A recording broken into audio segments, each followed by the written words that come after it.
Écartez les jambes, madame. Alors, qu'est-ce qu'une petite beauté comme vous fait Paris matin? Je rentrais juste chez moi. Oh, vraiment. Pourtant, je vois pas les clés dans votre poche, madame. À ce moment-là, j'ai enfin senti que quelque chose n'allait pas. Alors j'ai sorti la clé de chez moi pour aider Annie, en mentant que sa clé était restée dans la voiture. Annie a aussitôt hoché la tête, n'a pas échappé à Jack. Et on peut savoir dans quelle rue vous habitez? Washington Street. Je pensais que ça suffirait à nous mettre à l'abri, mais Jack n'a pas lâché l'affaire. Je crois que je vais raccompagner cette dame jusqu'à chez elle. Chef, on peut pas quitter notre poste. Exactement. C'est pour ça que tu vas rester ici. Même si j'étais mort d'inquiétude, je ne pouvais pas désobéir aux ordres de mes supérieurs. Et Annie n'avait pas le choix. Elle est montée dans cette voiture de police, en route vers l'inconnu. Très vite, ils sont arrivés chez moi. Jack a commencé à passer l'appartement au peigne fin. Il est tombé sur une photo de moi. Et à cet instant précis, il a compris qu'Annie était une immigrée clandestine. Oh, quelle sale petite menteuse. Non. Non. Washington. Ne me touchez pas. Hé, éloignez-vous d'elle.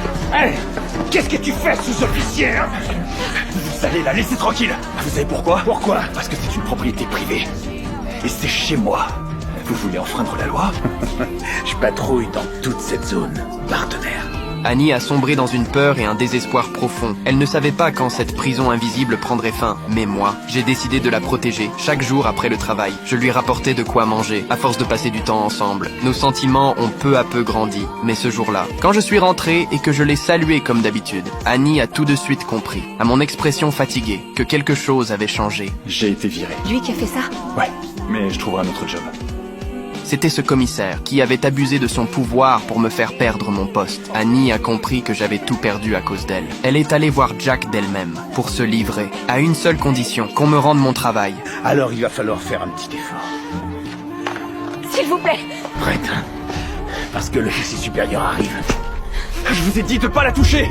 Heureusement, je suis arrivé juste à temps, mais Jack n'avait absolument pas peur. Après tout, je n'étais plus policier, je n'avais plus aucune autorité, et personne n'aurait cru un mot de ce que je disais. Et vous savez quoi? Quoi? Tout le monde vous a déjà entendu. Chef. Sauf que juste avant, Annie avait profité d'un moment d'inattention pour activer discrètement la radio sur sa poitrine. Quand les autres policiers sont arrivés, Jack a été arrêté sur le champ, et grâce à cette affaire, j'ai été réintégré dans la police.